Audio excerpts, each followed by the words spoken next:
This episode is brought to you by Amazon Prime. There's nothing sweeter than baking cookies during the holidays. With Prime, I get all my ingredients delivered right to my door, fast and free, no last-minute store trips needed. And of course, I blast my favorite holiday playlist on Amazon Music. It's the ultimate soundtrack for creating unforgettable memories. From streaming to shopping, it's on Prime. Visit Amazon.com/Prime to get more out of whatever you're into.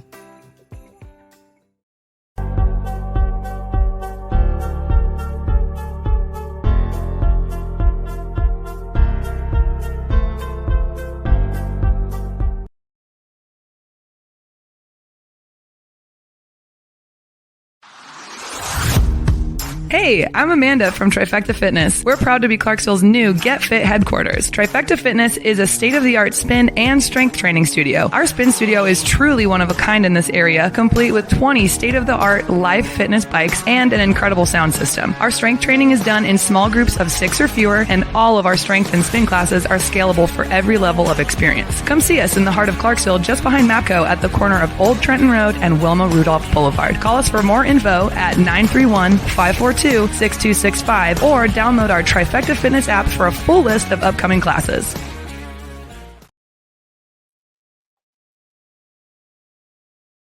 Welcome back. MisFitNation. MisFitNation. We are a show founded by veterans and hosted by veterans and a military spouse. Our mission is to get people to tell their story to the world. If you're an author, share your tips with the Misfit Nation. If you're a musician or actor, our audience needs to know how they too can get into the business. Coaches, we love our coaches. Come on, share some of your tips with the audience to help them become better versions of themselves.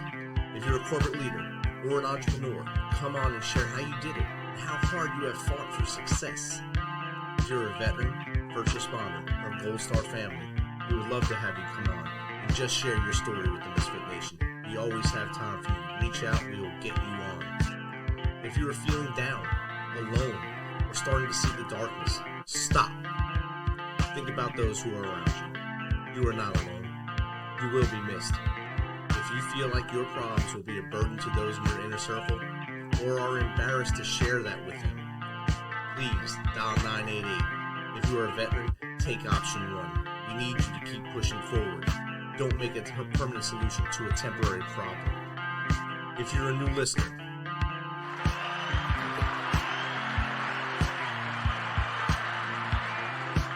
welcome to the Misfit Nation. Be sure to subscribe to the show on your favorite podcast apps and also on our YouTube channel at @the_MisfitNation. That's @the_MisfitNation. Subscribe and click the bell. This will keep you up to date with all of our latest episodes and all of our news. You can also find us on Electrocast Media and About Face Radio. This will keep you up, tuned into us, and learn more about our great guests.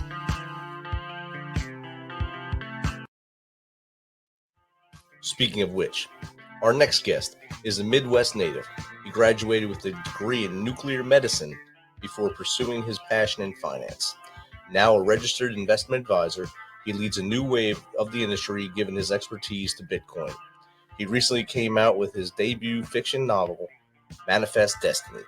So without further ado, let's welcome Zachary Daniel to the Misfit Nation. Welcome, Zach.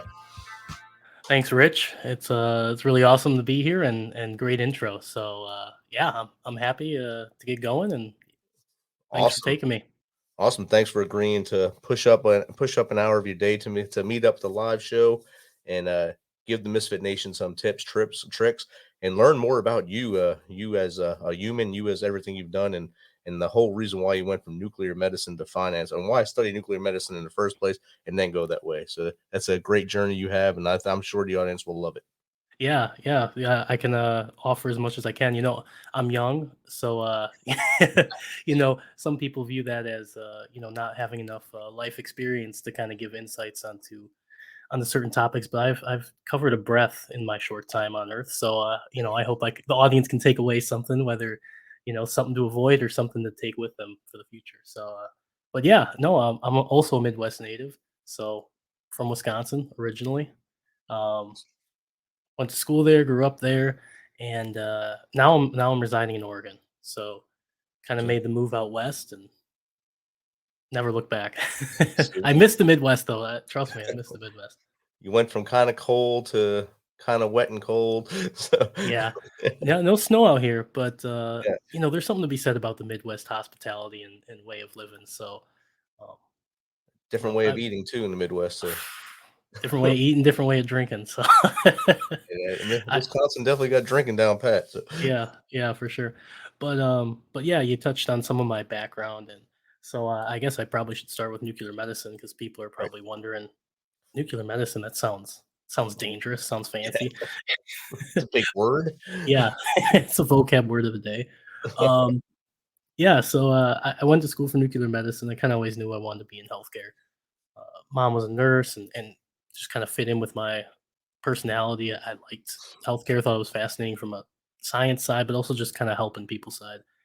And nuclear medicine, basically, for people that don't know, is a imaging modality. So, like, you have X ray, CT, MRI. Most of those look at body structures, whereas nuclear medicine looks at body systems, like how they're functioning.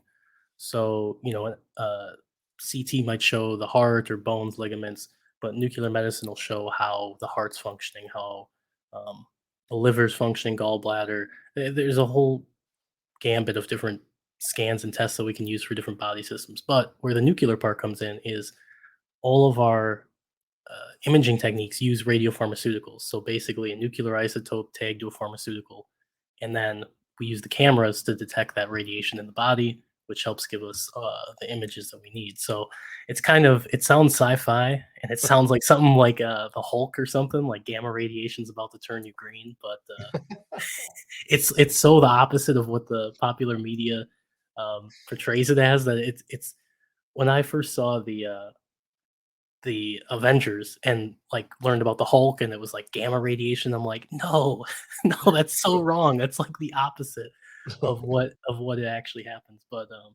yeah, no, studied nuclear medicine and, really liked it. Um, found a good job, but I kinda always had this, I guess you could say an entrepreneurial spirit, and, that kind of just coincided with me, leaving that profession to kind of go a 180 into the finance field and um, start my own investment practice. And kind of the rest is history there. But So what um, did your family think when you did that 180, went from nuke medicine into finance? that was a good. Yeah, my dad said, "So you paid all that money for nothing?" Good dad Which, answer. yeah, I'm sure, Rich, that's probably exactly what you'd say. um, but yeah, he said, you paid all that money for nothing, and I don't view it that way.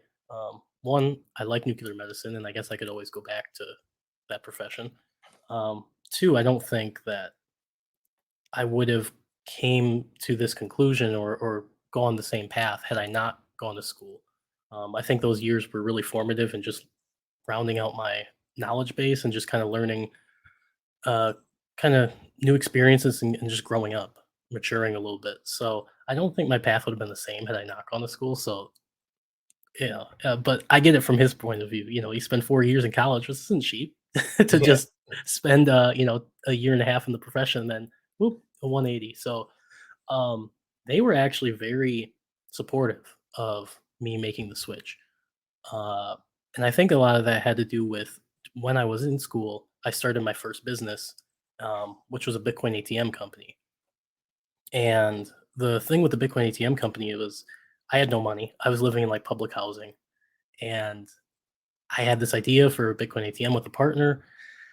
No one wanted to fund it.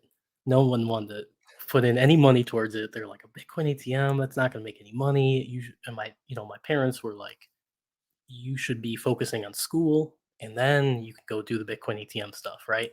Go to school, get a steady job, and then you can go do whatever you want. And I'm like, business has a lot to do with timing. And I'm like, the opportunity window is not going to be here in 2 years, 3 years. And, the opportunity's now. So, and all I needed was I think we needed like 5 grand to start the business. So it wasn't an absorbent amount of money to start a business, right? If you think about starting a business, people are thinking hundreds of thousands and stuff. But so we had a lot of conflict in starting that first business to where I ended up taking out a personal loan at a very high APR, and my partner borrowed from his dad's um, retirement savings. So, Wow. uh, but we made it work, and it was successful. And after that initial success and seeing, oh, okay, maybe maybe this can be successful. I think my parents were much more receptive to, well, you've obviously put a lot of thought into this. You understand the risks. You're willing to take them. Um, that's not a guarantee of success or anything, but they were fine with. They understood and they were supportive, very supportive about it when I laid out the business plan and understood the risks and what liabilities I might have. So um, yeah, they're great parents, and I kind of broke them in after that first business. So by the time I was like, "Hey, I'm quitting my job. I'm gonna do a 180," they were like, "Yeah, you've obviously thought about it, so whatever. We're behind you." So Like, here we go again. Here we go yeah, again. He's doing it again. that's kind of the mantra that they've taken on. So Yeah, um, so you already kind of broke the egg when you started that business, and then the 180 just shattered it. So I think they were like, all right, he knows what he wants to do. He's going to do it. exactly, and I do give them a lot of credit. I appreciate they always are pretty honest with me. So, and they always bring up things that I don't always think of. So, you know, it's not like they're just like, "Oh, wow, Zach has a new idea." They Woo! grill me about it. So, and I appreciate that. You guys do But Zoom calls now since we're far away, or well, now that I started, now that I guess I'm, my own boss. Sometimes I'll go home for a couple weeks and okay, just, see them that way, be able to do work from home and just hang out and be around. Um, so get we some get mom's each other a cooking. good amount, yeah, yeah. Oh, mom's cooking. I get so spoiled. I turn into a child when I get home. I'll say it. I'll admit it. I turn into a adolescent when I get home. Have mom cook for me. Just regressing. So, Got someone to do your laundry there, so that's good. yep, exactly. All the creature comforts of being home and Hmm. having a mom who wants you home all the time anyway. So that's the best thing to have. You go home and you get that first meal, and then what else can we do for you? Why won't you stay? Why won't you stay? Why are you staying all the way out that Oregon place? Yeah, you really sound like them right now. I've heard all these before. Yeah, yeah, yeah. I could see myself moving back to Wisconsin some sometime in my life, maybe the next few years or so. Okay. We'll see. What school did you go to? Did you go in Wisconsin itself? Yeah, I went to University of Wisconsin La Crosse. Okay, It's lacrosse. on the Mississippi River. Great town. Great school too. I loved La Crosse. The smile came up pretty good. Sounds like it's a party school, is what I'm hearing. It can be, yeah. I think La Crosse has the most bars per capita in the country. So, if that helps explain, Yes, it does. qualify that statement of party school. It's not a party school like Madison, but you know, we get after it. And La Crosse is the only school with a nuclear medicine program in Wisconsin, so it's a very niche, kind of small profession. So, um, and that was another thing. I wanted to originally go to Minnesota or Madison, and my parents, being smart and savvy, smarter than 18-year-old headstrong kid, were like, "Listen, look at what you're going to pay going to Madison. Look at what you're going to pay going to Minnesota, and look at what you're going to pay going to La Crosse." Right. And That's and taking you know when turn. they broke it down like that, they had a very good point. And yeah, sometimes parents know what's that saying? As you get older, your parents get wiser. Yes, and you start listening to what they said. Yes, yeah, exactly. So, I tell my um, daughter all the time now, she keeps coming back to me saying, "Oh, you said that." I know I said that to yeah, you. I understand. yeah. Sometimes you just think your parents are saying things to say things, but Just to say, yeah, yeah, they're just saying it. They're crazy. They don't mean, especially when you're a teenager, you don't want to hear it. So it's yeah, when you get older and you start making them same mistakes that they made as at your age, and they're like, "I told you so." mhm. No, can't be right. Yeah. So how long did you keep the Bitcoin ATM business going, and is it still going? It's not still going. So I would say it was going for about a year and a half. I still have a Bitcoin ATM. I just have it in my friend's shop and just casually do it, but I wouldn't consider it a business. Okay. Um, the ATM in Lacrosse, and we had a couple of them. It was about a year and a half, and the problem with that business was the cash. So Bitcoin and it being cash based, it was very toxic to banks. Um, you think banks would just want your money, right? Right. We would walk in with cash, and the banks wouldn't want it. Wow. So that was the issue, mostly because it was all centered around, in order for banks to properly follow, oversight and regulation, they needed to spend resources to oversee our account. So if our account's bringing in 100, 150, $200,000 in cash, they need someone to oversee to make sure that we're not money laundering and all these different regulations and Wow. stipulations. And it just wasn't worth their time. That's basically what a few managers came to me and set off the books, was like, listen, if you guys get to $1 million in cash, we'll handle you, but it's not worth our time. Like, this is difficult to. It's a business thing. It wasn't. I don't necessarily blame the banks. Necessarily blame the regulation governing the banks. They were just making business decisions. So what happened was, a lot of times we would get, because we didn't expect to be as successful as it was. Um, as we started to ramp up in volume, we couldn't be ignored from the banks by bringing in a lot of cash. Um, and that scrutiny basically led to the banks usually closing down our accounts, and we went through a few banks until we found a partner that we went through for about a year. And then once that ended, I was already back in Oregon.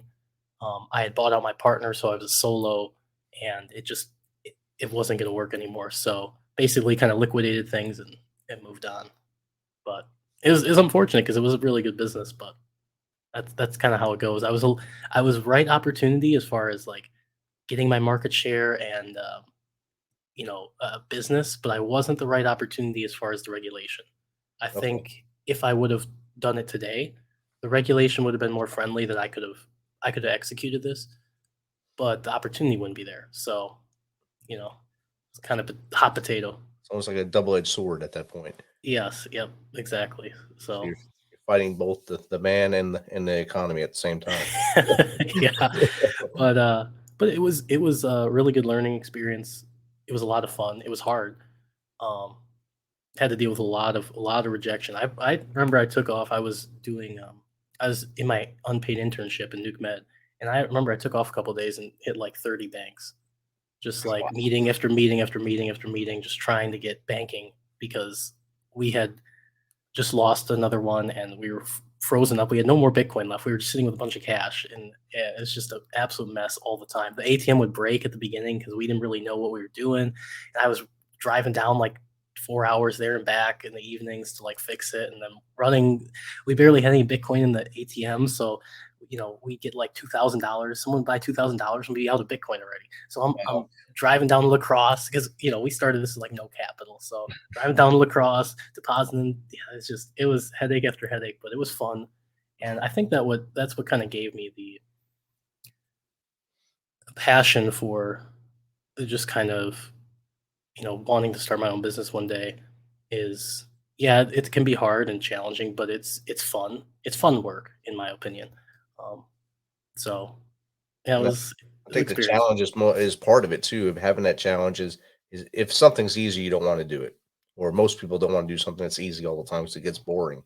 But if it's a challenge, every day you wake up and say, "How can I improve this?" So the challenge is getting lesser and Mhm. lesser until you now can go home for 2 weeks at a time and let the business run itself, and all you have to have is your phone and maybe a laptop with you. So that's the best way to live right there. Yeah, it definitely ignited that. And I always had some guys with authority figures, as far as like, well, why am I doing this? Because I told you to. Well, that doesn't make any sense. But if you run your own business, well, why are we doing this? It doesn't work. Let's just change it. It doesn't come to that kind of.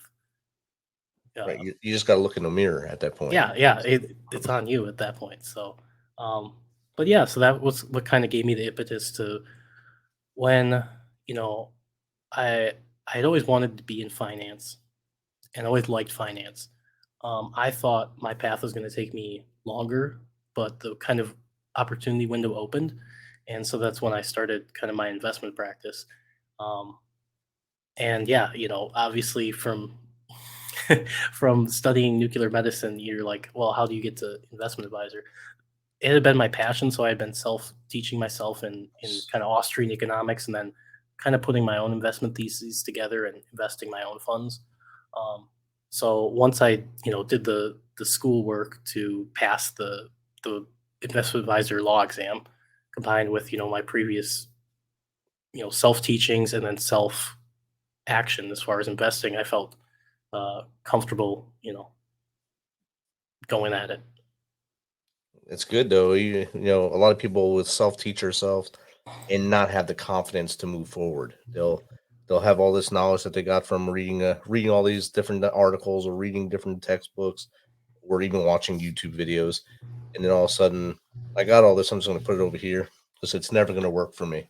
I just wasted what X amount of time doing this, and now I'm going to look into something else and waste my time doing that because I don't have the confidence to move forward. Yeah, that's very true. Well said. Yeah, a lot of people just spend a lot of time getting ready, and then they just don't take that leap. I'd say I probably see that a lot in real estate. Like a lot of people talk about, oh, I'll just get a passive income property, and they kind of make it all sound hunky dory and like it just falls from the sky. Right. And and maybe they spend a lot of time and effort like watching YouTube videos, looking on Zillow, doing all the numbers, but they never take that leap or that risk. They always say, "Oh, I'm going to do it in a few years. I'm going to do it in a few years." And um, so, yeah, it's very true. And um, so, yeah, I took that leap, and it's been great ever since. So So how long have you been doing the investment for stuff now? it's only been a couple years, so it's still young, and it's a practice that's still growing. So I you know things could still go off the rails. It's not a mature business where it's like 10, 15, 20 years of kind of building. It's still in its kind of infancy, but I kind of my approach is for investing is a little different than most traditional investment advisors. Most are like 65, 60, 55, and I notice talking to people in the industry, there's very herd mentality, right? Right. They have 10 million, 100 million, 200 million under management, and it's all about not risking client funds doing anything different than anyone else, because then they can point to, well, you did something different and it wasn't successful, and your whole practice could kind of wipe out because they have this kind of cash cow that they're just.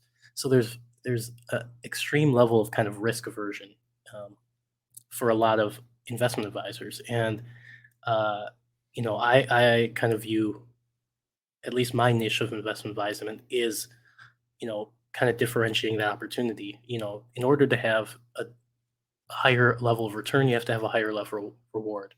Um, or a higher level of sorry, in order to have a higher level of return, you have to have a higher level of risk.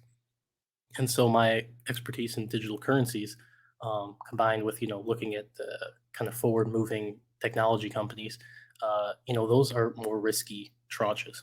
But that's kind of where my niche is in guiding people through those kind of riskier tranches for looking for higher reward.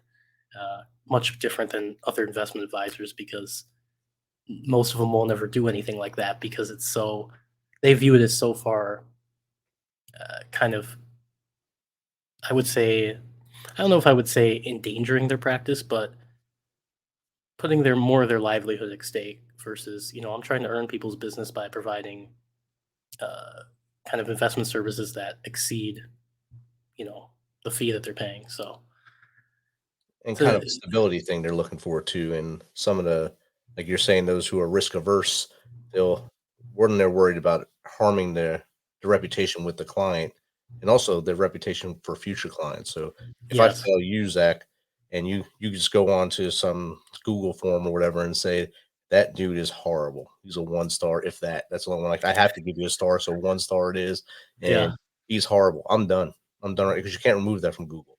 yeah, Google has no remorse. Even if it's a fake review, you're done at that point.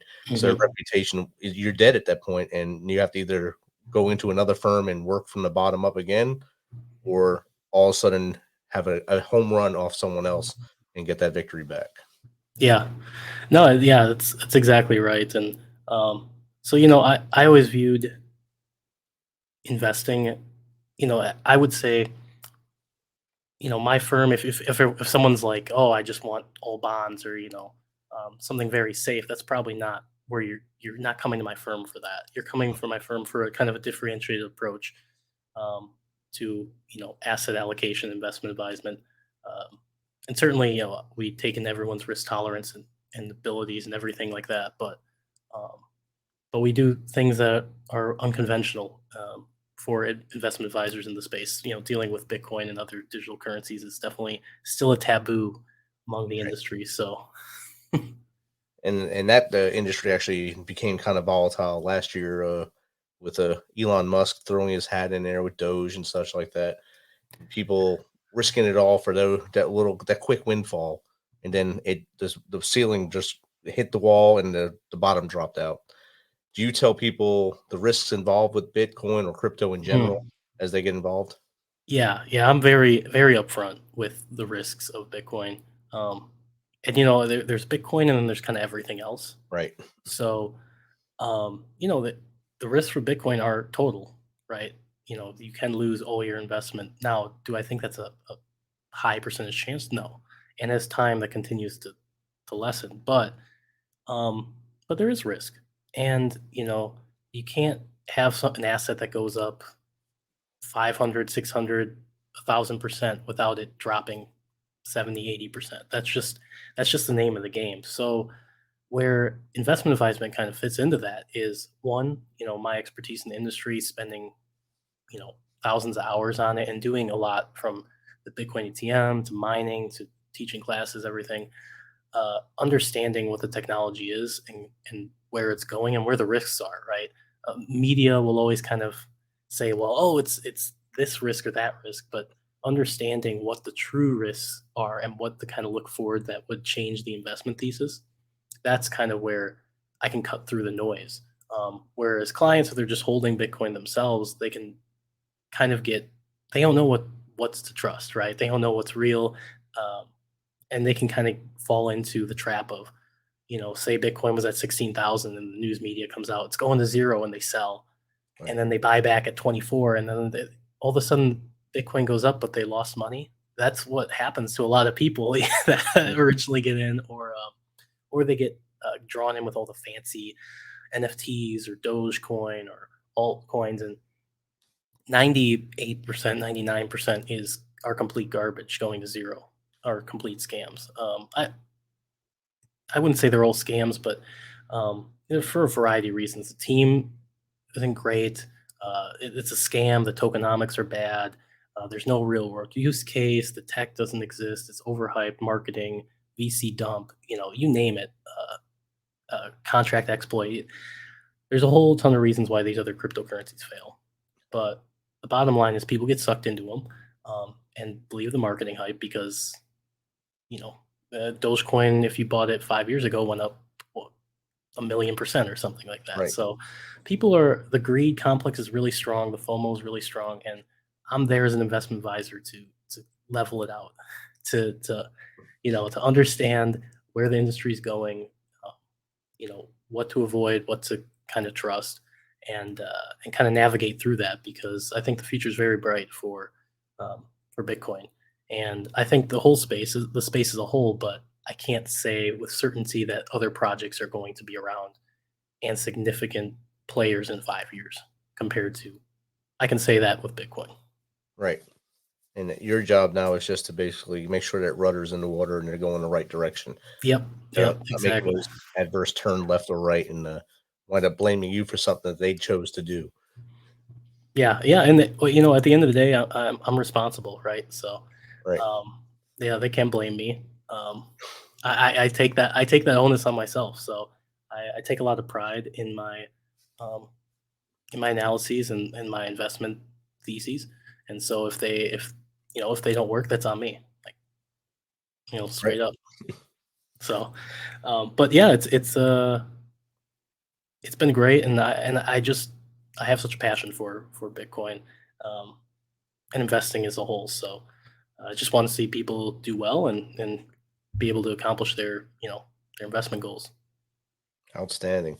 And we talked about your parents and how loving they are to you and how much advice they give you, but we didn't talk about it wasn't a nuclear family, it was a adoptive family, right? Mhm. So, how was that experience and how old were you when you were adopted and the meshing? I know it was a different race from a family to you, and how did all that work out for you as you were adopted and grew up? Yeah, yeah, it was. I was adopted, basically as an infant. Okay. I'm mixed, so half black, half white, and my parents are white. So, definitely there was no hiding that I was adopted. No way. Yeah. No, he's just really you're just really tan, Zach. So there's no hiding that. So I knew from the start, um and I would say, you know, it was a great they're my family, they're my parents. I never for once ever even doubted that, I'm adopted. Am I really their parents? No, that was never the case. And I really had no concept, I would say, of me being like a different race really until I would say middle school, high school. Right. Obviously, middle school, high school is like, man, if there's the most evil people on the planet. Yes. But and I had a great middle school, high school, a lot of good friends and a lot of good memories, but there was no avoiding the race thing. You go to a middle class, uh, basically 98% white middle school and high school, then you're one of the only black people, especially one of the only black people with adoptive parents. There's like no avoiding that kind of racial identity. So that was an interesting dynamic, and I think it taught me a lot.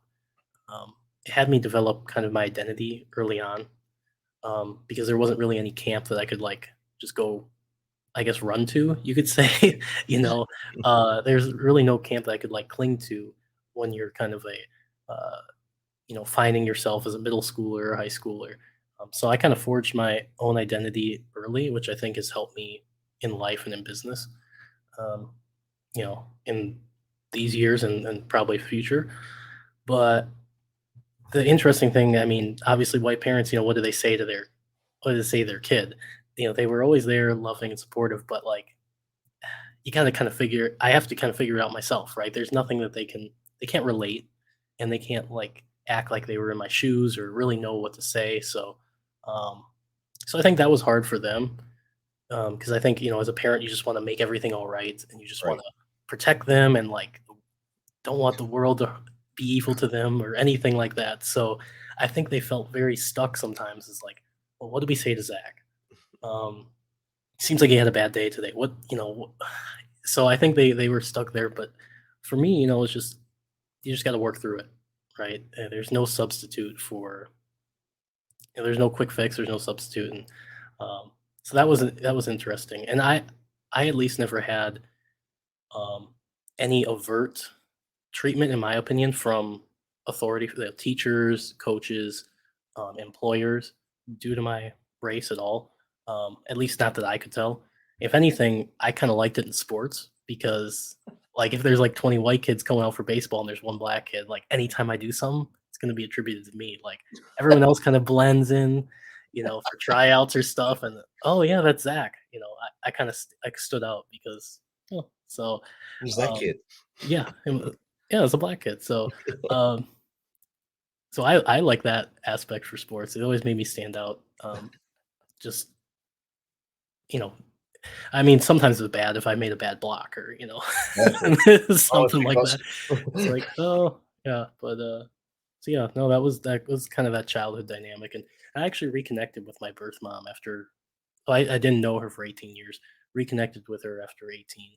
Um, and kind of started forming a relationship there. Found that I had a half brother, half sister, um, and it was interesting meeting her for the first time and the family for the first time because there's this debate, nature versus nurture, and there is some nature for sure. I think it's for me. I think it's like 60-40, maybe 70-30 to the nurture side. But there were some things meeting for the first time, 18 years, never met any of them. never talked to any of them, don't know anything about them. But there were some situations where they would say something that I would say normally, or the humor was like, what's going on? I feel like this is exactly what I would say, or this is the exact type of humor that I would laugh at, like goofy, weird stuff that no one that I know would laugh at. But it was kind of uncanny that way, and it was an interesting first meeting for sure. Kind of like the Twilight Zone a little bit there. Yes, yes, exactly, exactly. And I think you hit the nail on the head about middle schoolers and high schoolers. They could be some evil people, and that's when most when you see things that happen on TV now in schools, it's usually middle or high school because of how evil they are to each other, and Mhm. then things escalate. And I'm glad you were able to make it through there pretty much unscathed. So it's good. Yeah, yeah, no, I am too, and yeah, you just got to realize that people really don't know what they're saying. Maybe they're trying to be funny, maybe they're trying to be ignorant, maybe they're trying to be mean, but I develop pretty early when someone's trying to be malicious through tone of voice or the way they say it or the exact wording that they do. And because if you got mad at everything, you just be an angry person. So just kind of understanding when that line is crossed, and then addressing it. Um, you know, it, I think it saved me a lot of headache. And a lot of I guess less stress on your chest after if you worry about everything every person said, you'll just Mhm. explode inside after a while because of all that tension that you're building up on yourself just to be mad at someone that probably in 3 years you'll never see again anyway. So it doesn't matter. That's true. Exactly. Exactly. So yeah, And it's a good time.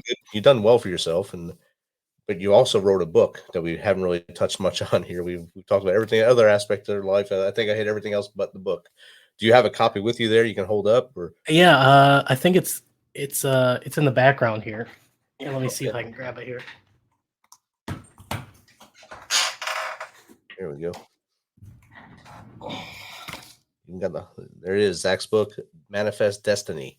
So you can get that at I think Amazon and Barnes and Noble. I think I've seen on your website. So available at Amazon and Barnes and Noble, right? Yep, all the online outlets and um yeah, no, Manifest Destiny. It's a thriller kind of mystery, Okay. very character driven. Takes place in the 90s. Uh, the main character, his dad's is everything. His dad's his idol, who he wants to be, his best friend, and his dad was murdered when he was a teenager, Oh wow. um, and during an apparent robbery. This obviously shakes him up real bad. He's already dealing with issues, and this just kind of exacerbated everything and fed into later in his life. So that happened during his teenage years. The book takes place when he's in his early 30s, and it takes place in the 90s. So he's got a lot of anger, a lot of sorrow, grief, revenge, uh, and he kind of unleashes it in an unhealthy way. He deals with it in unhealthy ways, and there's a lot of flashbacks in the first half of the book that kind of go through that. But his best friend is a police officer who also lost his dad Oh due to a heart attack during the teenage years. So that's how they kind of bonded over that shared loss. But with the heart attack, he knew who was responsible. No one was really responsible for his dad's death.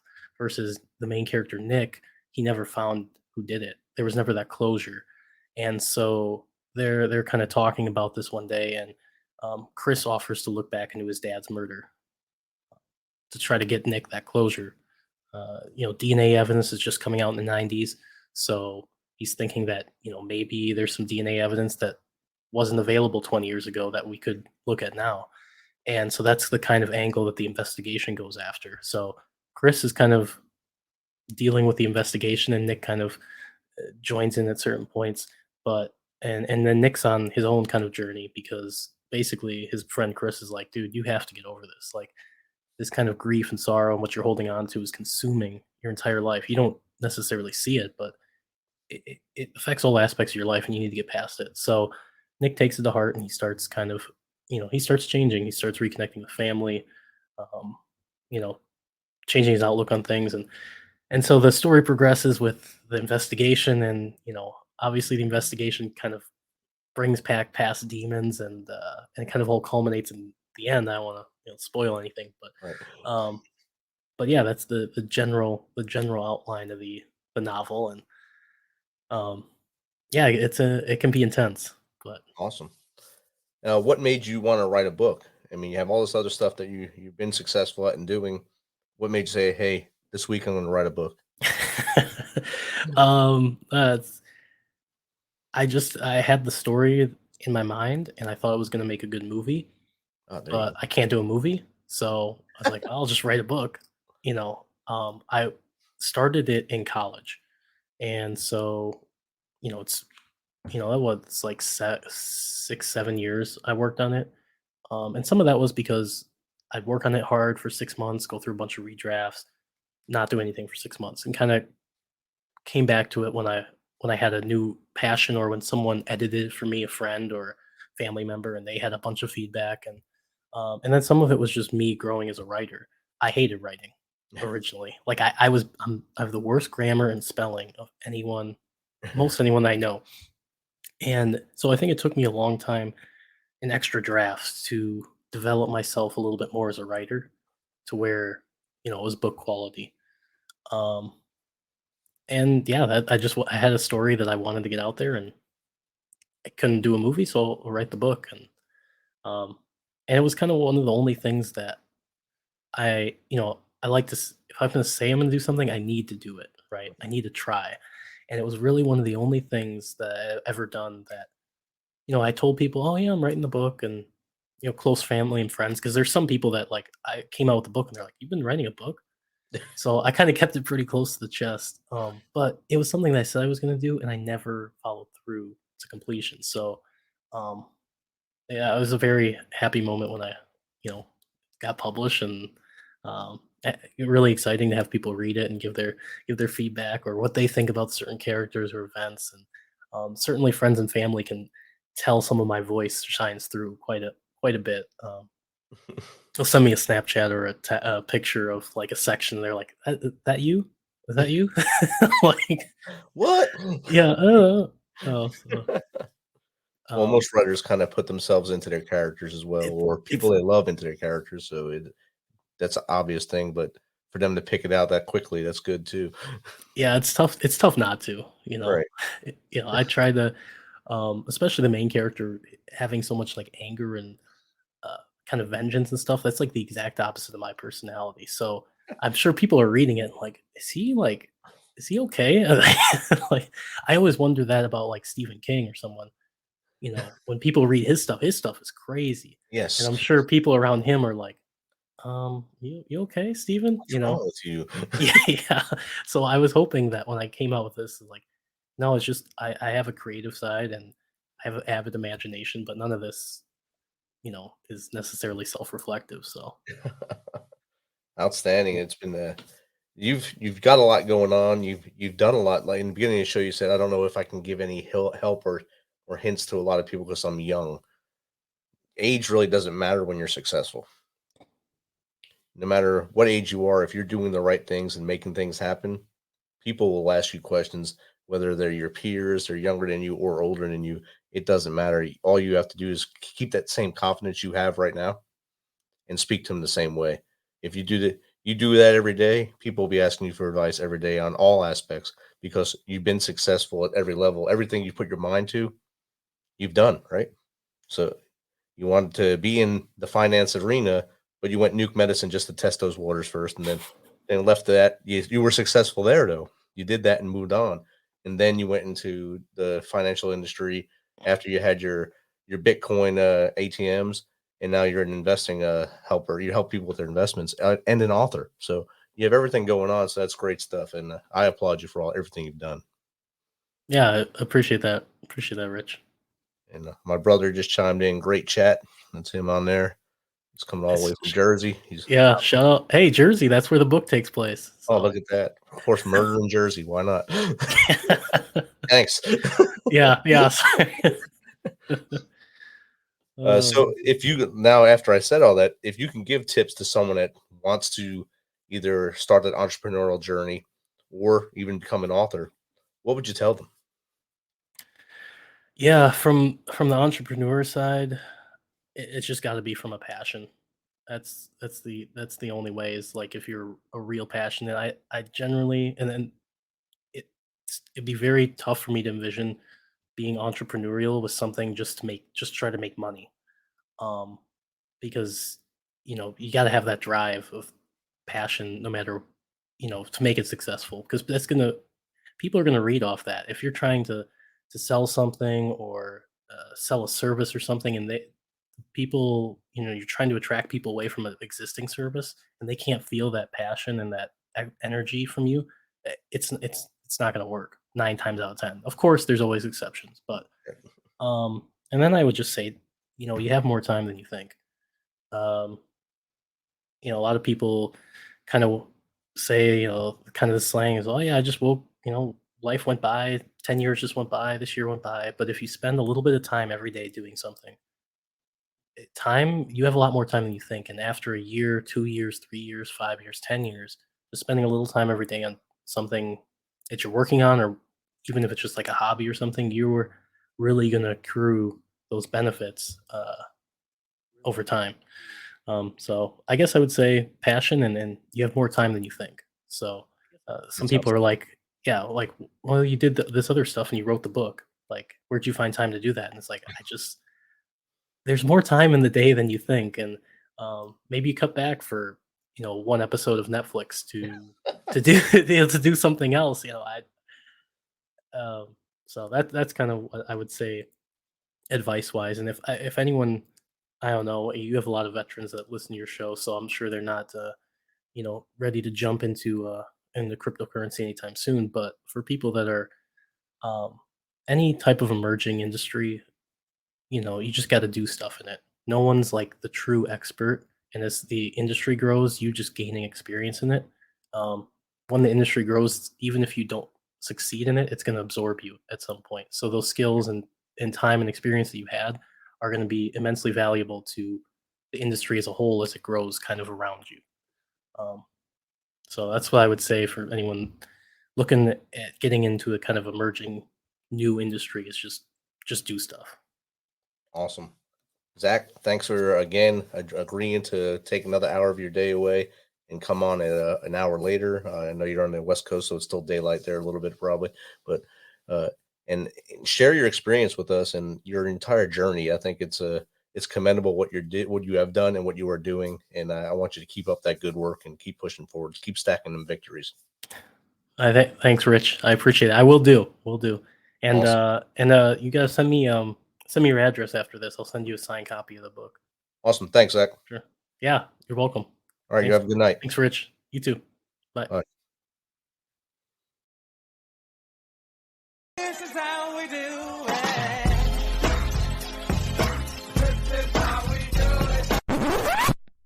Not on my show, it's not. This is how we do it.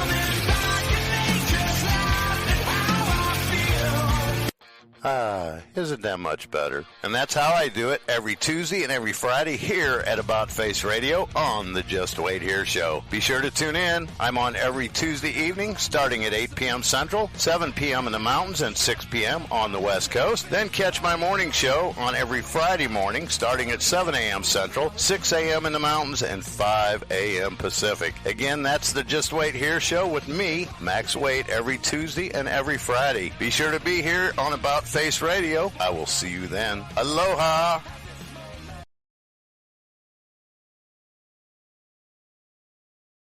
Thanks for checking us out and being a part of the Misfit Nation.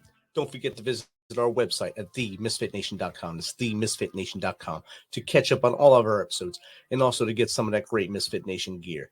As always, be humble, stay hungry, and keep hustling, because we are